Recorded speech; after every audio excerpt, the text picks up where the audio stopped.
કેમ છો વિદ્યાર્થી મિત્રો? ધોરણ 11 ચેપ્ટર નંબર 11 બેંક સિલક મેળ. હવે બેંક સિલક મેળમાં આપણે ઉદાહરણ નંબર 2 જોઈ લઈએ. ઉદાહરણ 2 શરૂ કરું એની પહેલાં રોકડ મેળ મુજબની ઉધાર બાકી. રોકડ મેળ મુજબની ઉધાર બાકી એટલે બેંક સિલક થાય, બરાબર. અને રોકડ મેળ મુજબની જમા બાકી, આપણે રોકડ મેળમાં જેને જમા બાજુએ લખી છે એને કહેવાય છે બેંક ઓવરડ્રાફ્ટ. આપણને આ ઉદાહરણ 2માં બેંક ઓવરડ્રાફ્ટ આપેલ છે, એટલે તમે અહીં જોઈ શકો છો કે આપણે અહીં બેંક ઓવરડ્રાફ્ટ લખ્યું છે, બરાબર. બેંક ઓવરડ્રાફ્ટ છે એટલે એને માઇનસમાં, કેમ કે એ બેંક આપણી પાસેથી માગે છે એટલે એને માઇનસમાં લખ્યું છે 7500. હવે આપણે પહેલું જોઈએ. ₹15,000નો ચેક તારીખ 28/3/2015ના રોજ બેંકમાં ભરવામાં આવ્યો હતો. આપણે બેંકમાં ભર્યો તો ચેક બેંકમાં ભરીએ એટલે આપણે સિલક વધારી હોય, આપણે વધાર્યા હોય, પરંતુ આ ચેક બેંકે હજુ સુધી પાસબુકમાં નોંધ્યો નથી, આપણે વધારી દીધા આપણા ખાતામાં. આપણે જ્યારે ચેક નાખવા જાય છીએ, તમે રોકડ મેળ યાદ કરો, રોકડ મેળમાં જ્યારે તમે ચેક બેંકમાં ભર્યો એવો આવે એટલે તરત જ આપણે આ બાજુ એની નોંધ કરી દઈએ, આપણે સિલક વધારી દઈએ. આપણે ત્યાં સિલક વધારી છે પણ બેંકે હજુ સુધી વધારી નથી. તો બેંકે નથી વધારી તો આપણે પણ નથી વધારવાની. સામેવાળા જેમ કરે છે ને એમ આપણે કરવાનું, તો સરભર થાય. બેંકે નથી વધારી તો આપણે નથી વધારવાની, એટલે બાદ કરોમાં ₹15,000 ભરેલ પરંતુ જમા નહીં થયેલ ચેક. રેડી? સામેવાળાએ ન વધાર્યું હોય તો આપણે નહીં વધારવાનું, એણે વધાર્યું હોય તો આપણે વધારવાનું. ઉમેરો બાદ કરોમાં. રેડી? ત્યાર પછી બીજું,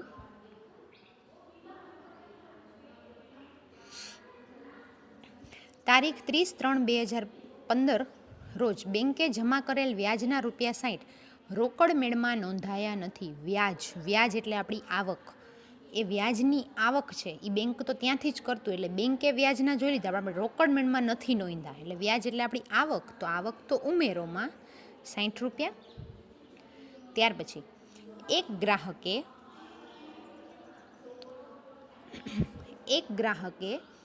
₹18,000 બારોબાર બેંક ખાતામાં ભરાવી દીધા છે, જેની માહિતી તારીખ 31/3/2015 સુધી મળી ન હતી. એક ગ્રાહકે બારોબાર 18,000 એટલે બારોબાર એણે આપણા ખાતામાં ₹18,000 નાખી દીધા હતા, એટલે આપણને ખબર નથી, બરાબર. આપણને માહિતી નથી મળી એટલે આપણે ન જ વધાર્યા હોય, તો હવે આપણે ઉમેરોમાં લખી નાખવાના 18,000, બરાબર છે. નેક્સ્ટ, બેંકમાં ભરેલ પરંતુ રોકડ મેળમાં નહીં નોંધેલ ચેક. બેંકમાં ભરેલ, આપણે બેંકમાં ચેક ભર્યો પણ આપણે રોકડ મેળમાં ભરતા ભૂલી ગયા, તો હવે રોકડ મેળમાં ભરી નાખવાનો, વધારી દેવાના, બરાબર. એટલું ધ્યાન રાખવાનું કે આપણી સિલક કેનાથી વધે કે ઘટે એ પ્રમાણે હિસાબ થાય. ત્યાર પછી પાંચમું, લખેલ અને બેંકે ચૂકવેલ પરંતુ રોકડ મેળમાં નહીં નોંધેલ ચેક. આપણે લખ્યું છે બેંકે ચૂકવું છે પરંતુ રોકડ મેળમાં નથી લખ્યું. આપણે કોઈકને ચેક આપ્યું, બરાબર છે, અને બેંકે પૈસા ચૂકવી દીધા, એટલે બેંકે આપણા ખાતામાંથી લઈ લીધા, તો આપણે એ ખાતામાં ઘટાડી દેવાના માઇનસમાં. નેક્સ્ટ, બેંકમાં વટાવેલી લેણી હુંડી નકારાઈ અને નકરામણી ખર્ચ સાથેની રકમ 18,030 બેંકે પાસબુકમાં નોંધી છે, જે અંગે નગીન રાણાને કોઈ માહિતી નથી. 18,030 છે એણે પાસબુકમાં બેંકે નોંધ્યા છે, એટલે બેંકે આ રૂપિયા આપણામાં ઘટાડી દીધા છે ખર્ચ તરીકે, બરાબર. જે આપણે જમા કર્યા હતા એના બદલે એને નકાર્યા એટલે આપણા ખાતામાંથી ઉપડી ગયા, તો ઉપડી ગયા એટલે ઘટે માઇનસમાં. ત્યાર પછી સાતમું, રોકડ મેળની આય બાજુનો સરવાળો ભૂલથી 3,000 ઓછો કરવામાં આવ્યો છે. ભૂલથી 3,000 ઓછો થયો છે ભૂલથી, તો હવે એને વધારી દેવાના 3,000 પ્લસ. આઠમું, લખેલ પરંતુ બેંકમાં જમા નહીં થયેલ ચેક. લખેલ પરંતુ ચૂકવણી માટે રજૂ નહીં થયેલ ચેક. આપણે કોકને ચેક લખી દીધો છે પણ એ વ્યક્તિએ હજી સુધી ચૂકવણીમાં આપ્યો નથી, એટલે બેંકમાં આપ્યો નથી, તો આપણે આ હવે એને માઇનસમાં લઈ લઈશું. લખેલ પરંતુ ચૂકવણી માટે રજૂ નહીં થયેલ ચેક, એટલે આપણે એને વધારી દઈશું 3,000. સામેવાળી વ્યક્તિ બેંકમાં નથી આપ્યા એટલે આપણી સિલક ઘટે નહીં.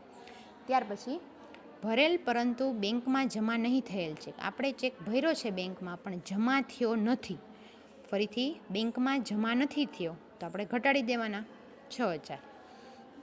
બેંકે ₹60 બેંક કમિશનના ઉધાર્યા. જો બેંક, એક ધ્યાન રાખજો, બેંક ઉધારે ને તો ઘટે આપણાને, બેંક જમા કરે ને તો વધે. તેમાં ઉધાર્યા છે એટલે આપણા 60 રૂપિયા ઘટે છે.